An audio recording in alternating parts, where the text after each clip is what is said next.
اعوذ باللہ من الشیطان الرجیم بسم اللہ الرحمن الرحیم ان الدین عند اللہ الاسلام. یہ ہمارے الاسلام کی 19ویں نشست ہے. ابھی کل کی نشست میں سورہ یاسین کے اوپر جو درس کا سلسلہ چل رہا ہے، فَالْيَوْمَ لَا تُظْلَمُ نَفْسٌ شَيْئًا وَلَا تُجْزَوْنَ إِلَّا مَا كُنْتُمْ تَعْمَلُونَ تک کل ہمارا 18ویں نشست میں سورہ یاسین کا درس یہاں تک ہو گیا ہے، اور یہ بتا چکے ہیں کہ لفظ الہ سورہ یاسین میں 2 جگہ آیا ہے، اور یہ چونکہ بہت ہی کلام پاک میں اس صورت کے اندر ایک بڑا ہی مقام ہے، اس وجہ سے یہ پوری صورت کا درس دیا جا رہا ہے. اب آگے اللہ تعالیٰ ارشاد فرماتے ہیں ان اصحاب الجنت اليوم فی شغل فاکہون، بے شک جنت والے آج کے دن مزے میں مشغول ہوں گے. یعنی جنت والے آج کے دن مزے کرنے میں مشغول ہیں.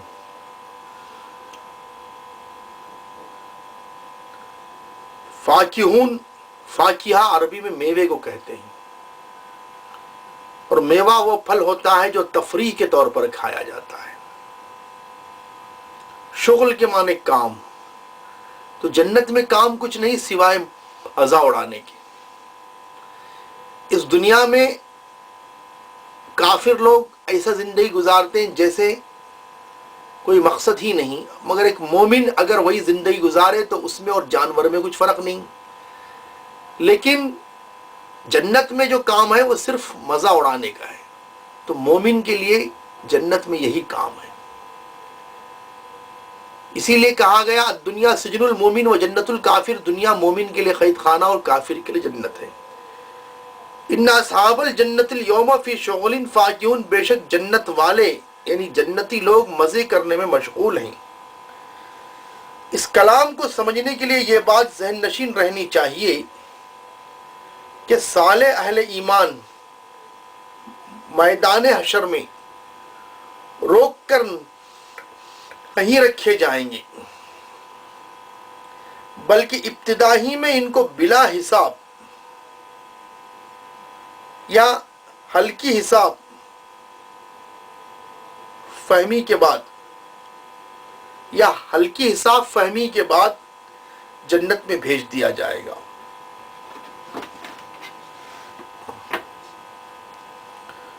کیونکہ ان کا ریکارڈ صاف ہوگا اور انہیں دوران عدالت انتظار کی تکلیف دینے کی کوئی ضرورت نہ ہوگی.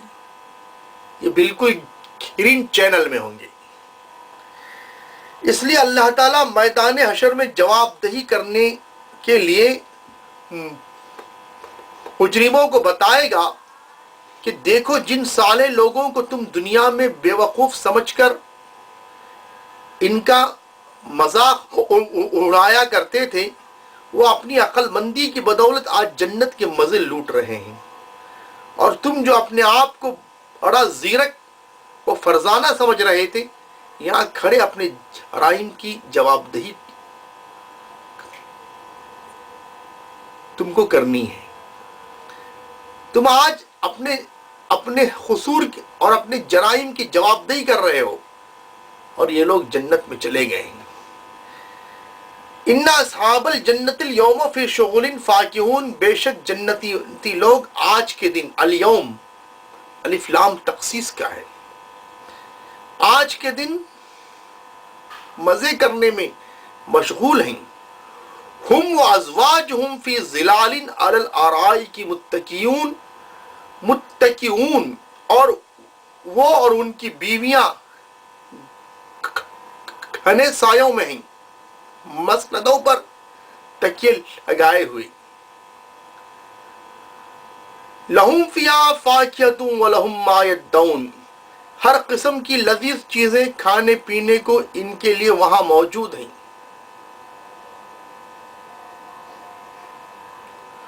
جو کچھ وہ طلب کریں ان کے لیے حاضر ہے. سلام قولا من رب الرحیم، رب کریم کی طرف سے ان کو سلام کہا گیا ہے۔ اور جنت کا نام ہی دار السلام ہے، جیسے کہ یہ کلام پاک میں اللہ تعالیٰ ارشاد فرماتے ہیں واللہ یدعو الی دار السلام، اور اللہ تعالیٰ دار السلام یعنی سلامتی کے گھر کی طرف بلاتا ہے۔ وامتاز اليوم سلام قولا من رب الرحیم، یہ رب کے جانب سے ان کو سلام ہے، رب رحیم کی طرف سے ان کو سلام کہا گیا ہے۔ اب آگے اللہ تعالیٰ مجرموں کا ذکر کر رہے ہیں، وامتاز اليوم ایھا المجرمون، اور اے مجرموں آج تم چھٹ کر الگ ہو جاؤ، اور چھٹ کر الگ ہو جاؤ آج کے دن اے مجرموں۔ اس کے دو مفہوم ہو سکتے ہیں، ایک یہ کہ مومنین صالحین سے الگ ہو جاؤ، کیونکہ دنیا میں چاہے تم ان کی قوم اور ان کے کنبے اور برادری کے لوگ رہے ہو، مگر یہاں اب تمہارا ان کا کوئی رشتہ باقی نہیں ہے۔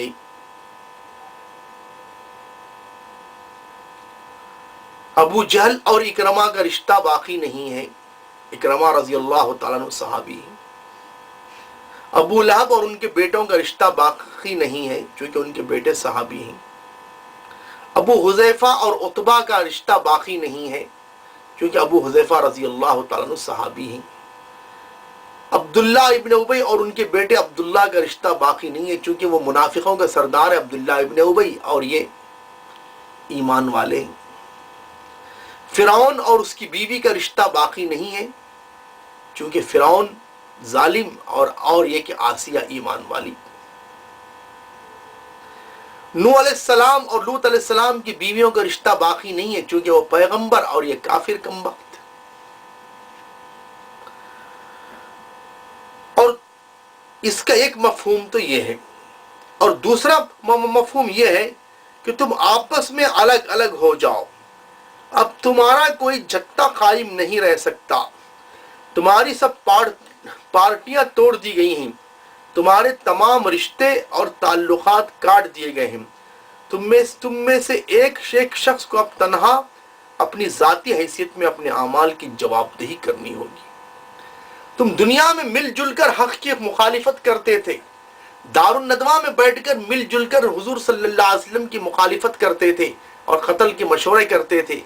آج ہر کوئی الگ ہو جائے، یعنی عتبہ اور ابو جہل کا کوئی رشتہ اب نہیں ہے، اگرچہ دونوں کافر ہیں۔ ابو لہب اور ابو جہل کا کوئی رشتہ آج نہیں ہے، اگرچہ دونوں کافر ہیں۔ عقبہ ابن معیط اور ابو جہل کا کوئی رشتہ نہیں ہے، اگرچہ دونوں کافر ہیں۔ ہر ایک کو اپنی اپنی الگ الگ جواب دہی کرنی ہوگی، اور دونوں مفہوم بالکل صحیح ہیں، اس لیے کہ کلام اللہ سے دونوں باتیں ثابت ہیں۔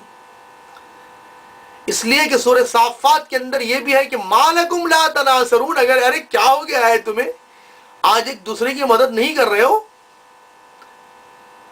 دنیا میں تو تم ایک دوسرے کے بہت یہ تھے، حق کی مخالفت میں مل کر تھے، آج کیا ہو گیا ہے تم کو؟ ما لکم لا تناصرون بل ہم اليوم مستسلمون، آج کی تم سلنڈر ہو گئے ہو، تم اتنے شریف تو نہیں ہو کہ سلنڈر ہو جاؤ، کیا بات ہے؟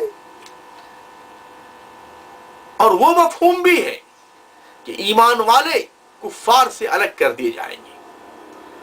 ان الابرار لفی نعیم و ان الفجار لفی جحیم، بے شک نیک لوگ جنت میں ہوں گے اور بے شک فاسق فاجر جہنم اور کفار جہنم میں ہوں گے۔ تو دونوں مفہوم بالکل صحیح ہیں۔ تو اللہ تعالیٰ کہیں گے وَامْتَازُوا الْيَوْمَ أَيُّهَا الْمُجْرِمُونَ، اے لوگ، اے مجرموں آج کے دن الگ ہو جاؤ۔ أَلَمْ أَعْهَدْ إِلَيْكُمْ يَا بَنِي آدَمَ أَلَّا تَعْبُدُوا الشَّيْطَانَ إِنَّهُ لَكُمْ عَدُوٌّ مُبِينٌ، کیا میں نے تم کو ہدایت نہ کی تھی؟ کیا میں نے تم سے وعدہ نہیں لیا تھا اے آدم کی اولاد کہ شیطان کی بندگی نہ کرو جو تمہارا کھلا دشمن ہے؟ اس آیت میں عبادت سے مراد شیطان کی اطاعت ہے، شیطان کی عبادت کوئی نہیں کرتا ہے، مگر اطاعت سب کرتے ہیں، کوئی شیطان کی پوجا نہیں کرتا، مگر شیطان کی فرما برداری کرتے ہیں. تو یہاں عبادت بمانا اطاعت. وَأَنِ اعْبُدُونِي هَذَا صِرَاطٌ مُسْتَقِيمٌ، اور میری ہی بندگی کرو، یہ سیدھا راستہ ہے. یہاں پھر اللہ تعالیٰ نے عبادت کو اطاعت کے معنی میں استعمال فرمایا ہے. اور اس سے پہلے تفہیم القرآن میں اس کی میں متعدد مقامات پر اس مضمون کی تشریح ہو چکی ہے. صاحب تفہیم کہتے ہیں، یعنی مولانا سید ابو العالی مودودی رحمۃ اللہ علیہ کہتے ہیں کہ عبادت کو اطاعت کے معنی میں استعمال کرنے کے لیے ملاحظہ ہو جلد اول سورہ بقرہ حاشیہ 170، سورہ نساء حاشیہ 145، الانعام حاشیہ 87، اور جلد دوم سورہ توبہ حاشیہ 31، سورہ ابراہیم حاشیہ 32، جلد سوم الکہف حاشیہ 5، سورہ مریم حاشیہ 27، سورہ قصص حاشیہ 86. یعنی تفہیم القرآن کی جلد اول دوم سوم، جلد چہارم سورہ سبا حاشیہ 63.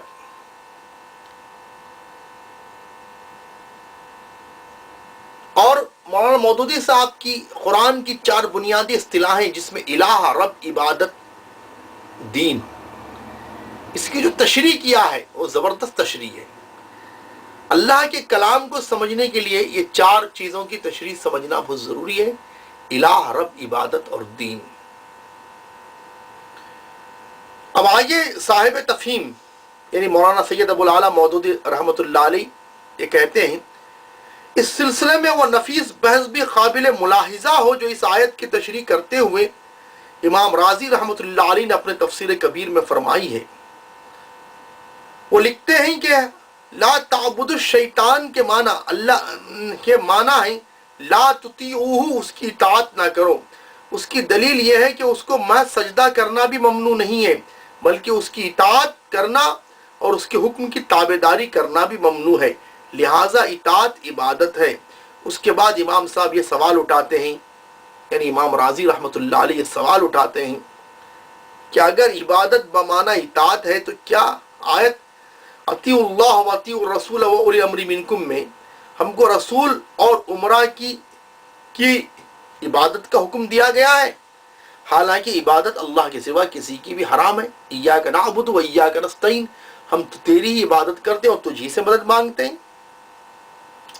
پھر اس سوال کا جواب وہ یہ دیتے ہیں کہ ان کی اطاعت جب کہ اللہ کے حکم سے ہو وہ اللہ ہی کی عبادت ہے اور اسی کی اطاعت ہوگی. یعنی جب رسول کی ہم اطاعت اللہ جو کر رہے ہیں وہ اللہ کے حکم سے کر رہے ہیں، اور امیر کی اطاعت کے بارے میں کنڈیشن اللہ کے رسول صلی اللہ علیہ وسلم نے خود بتلایا، انما الطاعۃ فی المعروف. کیا دیکھتے نہیں ہو کہ ملائکہ نے اللہ کے حکم سے آدم کو سجدہ کیا اور یہ اللہ کے سوا کسی کی عبادت نہ تھی. امراء کی اطاعت ان کی عبادت صرف اس صورت میں ہوگی جبکہ ایسے معاملات میں ان کی اطاعت کی جائے. یعنی امراء کی ہم اطاعت کر رہے ہیں وہاں اطاعت اس وقت ہے کہ جب ایسے معاملات میں ان کی اطاعت کی جائے جن میں اللہ تعالیٰ نے ان کی اطاعت کا اذن نہیں دیا ہے، تب اگر ہم ان کی اطاعت کریں گے تو وہ عبادت ہے. یعنی امراء کی اطاعت عبادت اس وقت ہوگی جبکہ انہیں ایسے معاملات میں ان کی اطاعت کی جائے جن میں اللہ تعالیٰ نے ان کی اطاعت کا ہمیں حکم نہیں دیا ہے. پھر فرماتے ہیں اگر کوئی شخص تمہارے سامنے آئے اور تمہیں کسی چیز کا حکم دے تو دیکھو کہ اس کا یہ حکم اللہ کے حکم کے موافق ہے یا نہیں. اگر موافق نہ ہو تو شیطان اس شخص کے ساتھ ہے، اور اگر اس حالت میں تم نے اس کی اطاعت کی تو تم نے اس کی اور اس کے شیطان کی عبادت کی.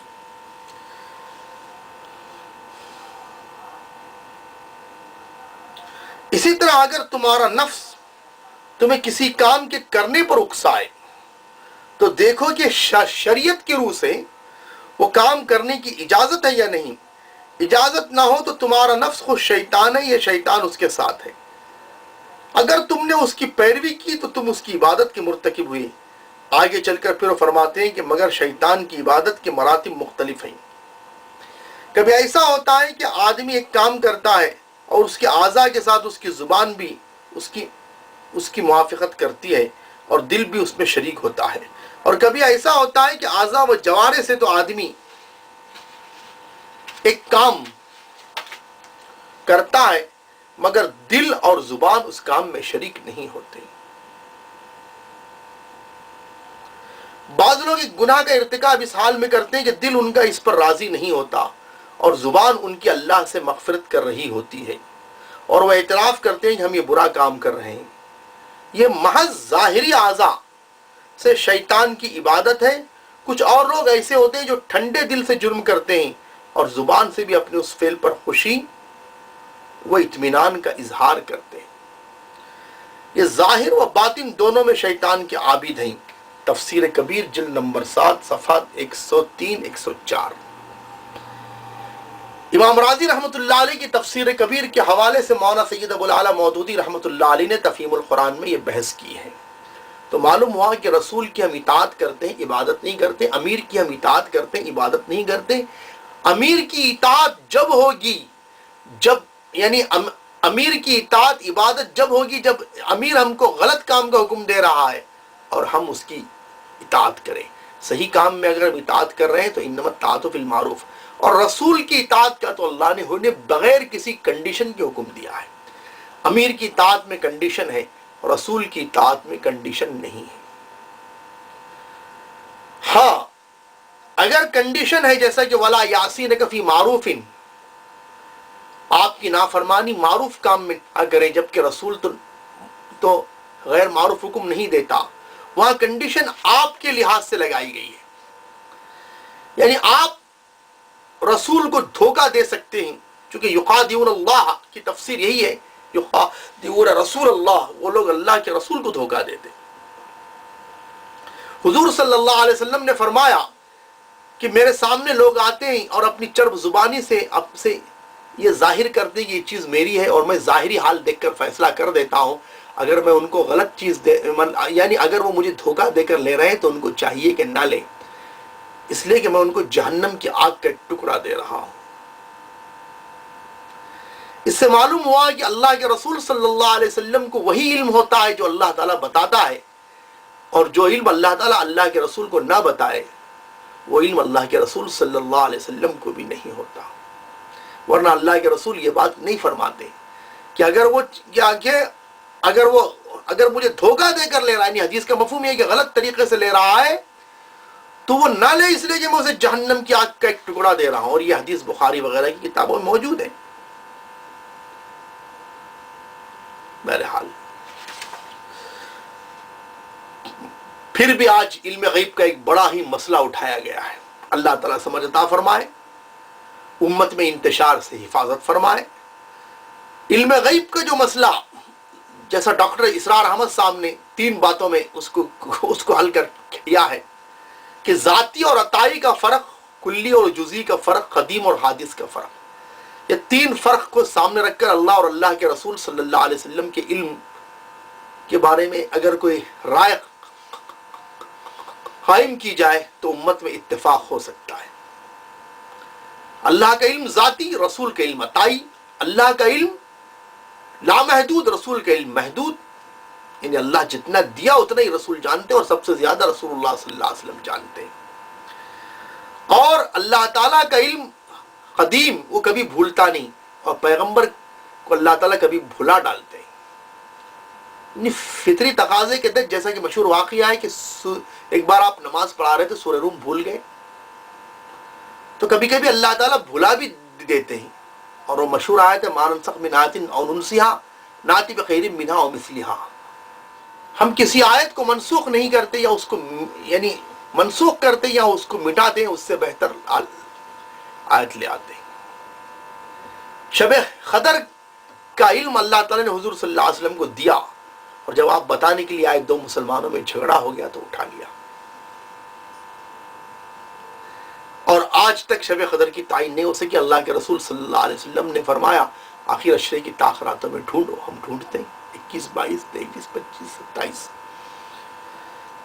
خیر اللہ تعالیٰ سب کو صحیح سمجھ عطا فرمائے اور اللہ کی کتاب کو سمجھنے کی توفیق عطا فرمائے. تو وانی بدونی ھذا صراط مستقیم یعنی علم عہد الیکم یا بنی آدم اللہ تعبدوا الشیطان انہ لکم عدو مبین وانی بدونی ھذا صراط مستقیم. کیا میں نے تم سے وعدہ نہیں لیا تھا؟ کیا میں نے تم کو ہدایت نہیں کی تھی اے آدم کی اولاد کے شیطان کی عبادت نہ کرنا، بے شک وہ تمہارا کھلا دشمن ہے، اور میری ہی عبادت کرو، یہ سیدھا راستہ ہے. ایاک نعبد و ایاک نستعین، ہم تیری عبادت کرتے ہیں اور تجھی سے مدد مانگتے ہیں. عبادت اللہ کے سوا کسی اور کی حرام ہے. عبادت میں نظر و نیاز بھی ہے، غیر اللہ کی نیاز بھی حرام ہے. جیسے نماز غیر اللہ کی حرام ہے تو نیاز بھی غیر اللہ کی حرام ہے، چاہے وہ رسول کی نیاز ہو، چاہے وہ کسی بڑے سے بڑے ولی کی نیاز ہو، یا شیخ عبد القادر جیلانی رحمۃ اللہ علیہ کی نیاز ہو، یا امام جعفر صادق رحمۃ اللہ علیہ کی نیاز ہو، یا حسن اور حسین کی نیاز ہو، یا قاسم دولہے کی نیاز ہو، یا کوئی بھی نیاز ہو. بہرحال وَلَقَدْ أَضَلَّ مِنْكُمْ جِبِلًّا كَثِيرًا أَفَلَمْ تَكُونُوا تَعْقِلُونَ.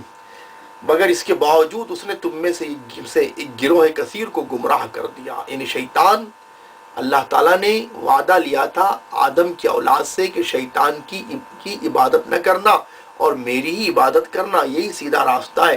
اس کے باوجود اس نے یعنی شیطان نے تم میں سے گروہ کثیر کو گمراہ کر دیا. افلم تکونوا تعقلون، کیا تم عقل نہیں رکھتے تھے؟ یعنی اگر تم عقل سے محروم رکھے گئے ہوتے تو پھر اپنے رب کو چھوڑ کر اپنے دشمن کی بندگی کرتے، اپنے دشمن کی عبادت کرتے، تو تمہارے لیے عذر کی گنجائش تھی کہ تم دیوانے تھے. لیکن تمہارے پاس تو خدا کی دی ہوئی عقل موجود تھی جس سے تم اپنی دنیا کے سارے کام چلا رہے تھے، اور اسی عقل سے اللہ کے کلام کے خلاف، درس قرآن کے خلاف بھی محاذ بنا رہے تھے. اور تمہیں خدا نے اپنی پیغمبروں کے ذریعے متنبع بھی کر دیا تھا، اور تم اللہ کے کلام کو نیچا دکھانے کی کوشش کرتے تھے. والذین یسعون فی آیاتنا معاجزین، جو لوگ دوڑ دھوپ کرتے ہیں ہماری آیتوں کو نیچا دکھانے کے بارے میں. اس پر بھی جب تم اپنے دشمن کے فریب میں آئے اور وہ تمہیں گمراہ کرنے میں کامیاب ہو گیا تو اپنی حماقت کی ذمہ داری سے تم کسی طرح بری نہیں ہو سکتے. اور شیطان بھی کہے گا وقال الشیطان لما قضی الامر، اور شیطان کہے گا جب فیصلہ ہو جائے گا ان اللہ وعدکم وعد الحق، بے شک اللہ نے تم سے وعدہ کیا، اس کا وعدہ تو سچا ہے. ووعدتکم فاخلفتکم، اور میرا وعدہ تو جھوٹا ہی ہے، میں کب سچ بولا ہوں. فلا تلومونی ولوموا انفسکم، مجھے ملامت مت کرو، اپنے آپ کو ملامت کرو. ما انا بمصرخکم ولا انتم بمصرخی، نہ میں تمہاری فریاد رسی کر سکتا ہوں نہ تم میری فریاد رسی کر سکتے ہو.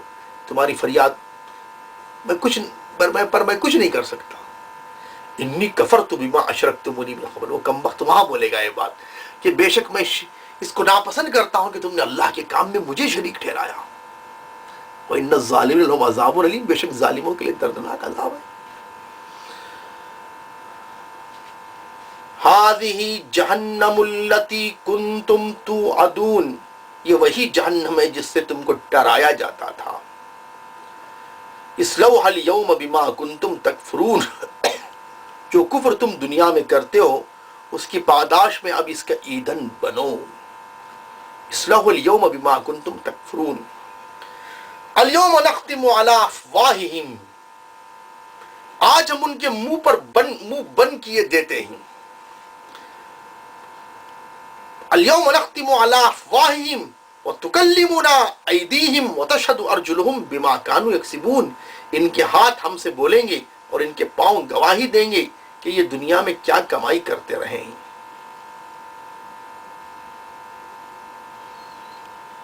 اس کو اللہ تعالیٰ نے اس مضمون کو کلام پاک میں کئی جگہ بیان کیا ہے.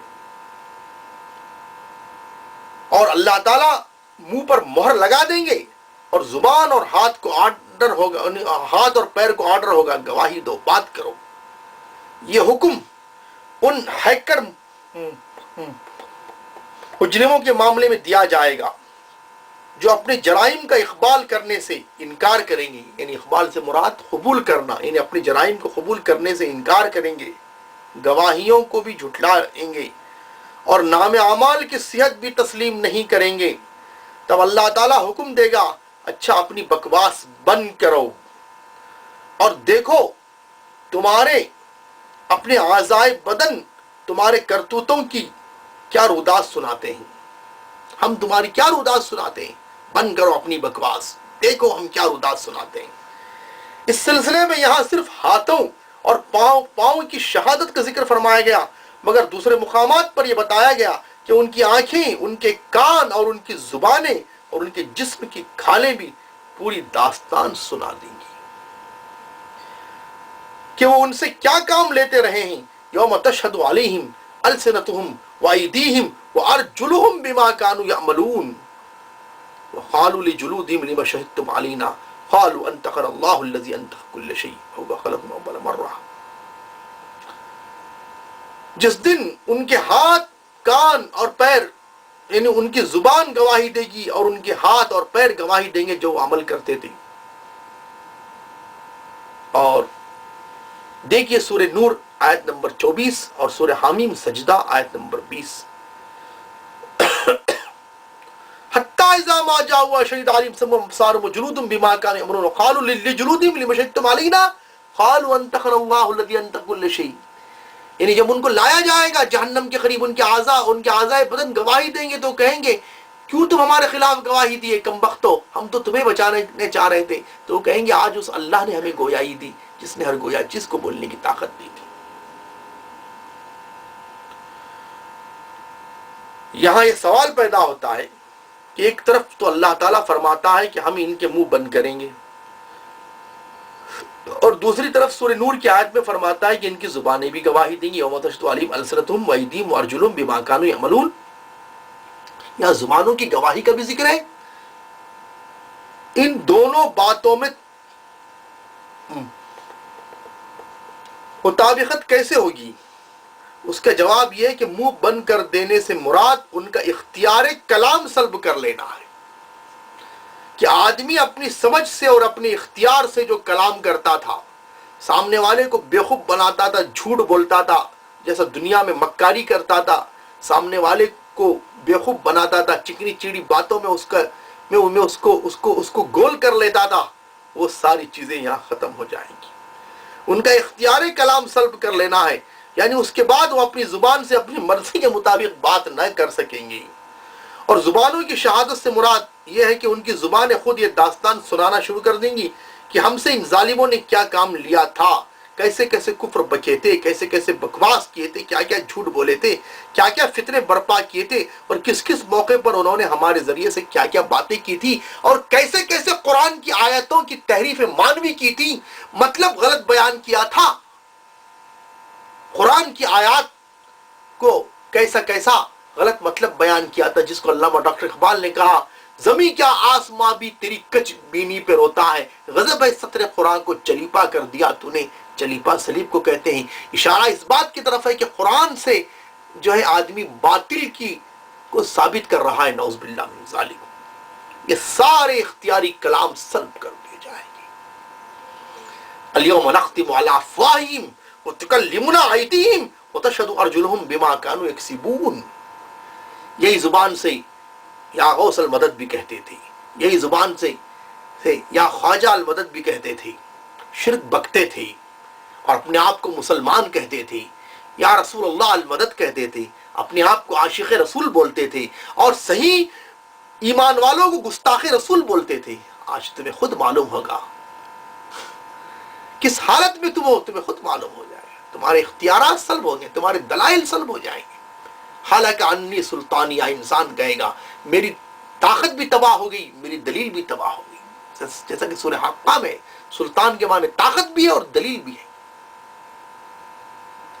تو انسان اس وقت جو ہے اس کے اختیار کلام سلب ہو جائے گا۔ وَلَوْ نَشَاءُ لَطَمَسْنَا